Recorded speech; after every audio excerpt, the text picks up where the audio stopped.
Welcome everyone to the second hearing of the Select Committee on the Weaponization of the Federal Government. The chair now recognizes himself for an opening statement. In the run-up to the 2020 presidential election, FBI Special Agent Elvis Chan, in his deposition in Missouri versus Biden, said that he repeatedly informed Twitter and other social media platforms of the likelihood of a hack and leak operation in the run-up to that presidential election. He did it even though there was no evidence. In fact, he said in his deposition that we hadn't seen anything, no intrusions, no hack, yet he repeatedly told him something was coming. Yoel Roth, head of trust and safety at Twitter, testified that he had had regular meetings with the Office of the Director of National Intelligence, the Department of Homeland Security, the FBI, and other folks regarding election security. During these weekly meetings, federal law enforcement agencies communicated that they expected a hack and leak operation. The expectations of a hack and leak operation were discussed throughout 2020, and he was told they would occur in a period shortly before the 2020 presidential election, likely in October. And finally, he said, I also learned in these meetings that there were rumors that a hack and leak operation would involve Hunter Biden. So, what did the government tell him? A hack and leak operation was coming. How often did the government tell him this? Repeatedly for a year. When did the government say it was going to happen? October of 2020. And who did the government say it would involve? Hunter Biden. Now think about it. Government had no evidence of any intrusions, no evidence of a hack and leak, yet for a year they tell Twitter that a hack and leak is coming, it's coming in October, and it will involve Hunter Biden. No evidence, but the FBI knows what's going to happen, when it's going to happen, and who it's going to involve. Now that's amazing. That is amazing to me.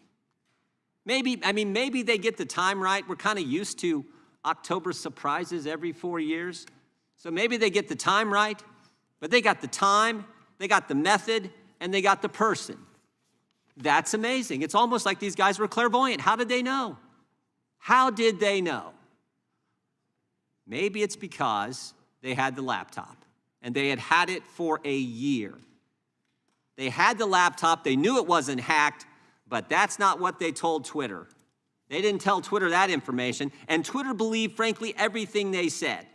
In those weekly meetings, the FBI had built a cozy relationship with this tech company and others as well, we believe.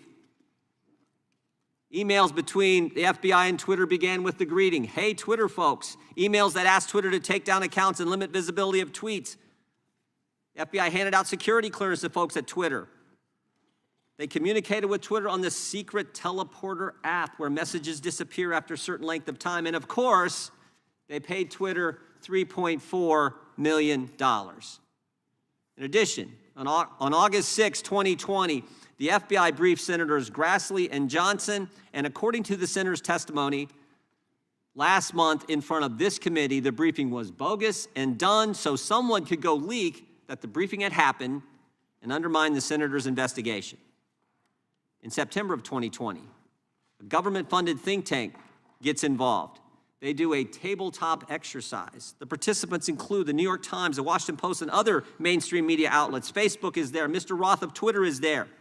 The organizer was the former CEO of NPR and the former head of news at Twitter. The mock exercise is hosted by the Aspen Institute. The Aspen Institute, which, by the way, in 2020, their budget was $9.3 million. $5 million from the State Department, $4 million from USAID. Almost all their budget. Guess the title. Guess the title of this exercise. The Aspen Digital Hack and Dump Working Group. And guess who the subject was? Guess who the subject was? Hunter Biden. That's amazing. October 14, 2020, the New York Post runs the story on the Biden laptop, and Twitter takes it down, even though it was accurate, and even though it didn't violate Twitter's rules. Other social media companies do the same. Mainstream press works to downplay and discredit the story. Finally, as if on cue, 5 days later, on October 19th, 51 former Intel officials signed a letter with the now famous sentence, the Biden laptop story has all the classic earmarks of a Russian information operation. Something that was absolutely false. Our government built a cozy relationship with big tech. They primed him for a hack and leak operation. They funded the think tank, which further primed big tech and big media. They leaked information to undermine the good work of 2 United States senators. And then 51 former Intel officials closed the deal with their letter. As Mr. Schellenberger pointed out in his reporting, the information op was run on us, run on we the people. And if that's not the weaponization of government, I don't know what is. And I'll get to this in a second, but I want to thank our witnesses for being here today. I'll get to this after we allow the ranking member her opening statement. I yield to the ranking member for an opening statement.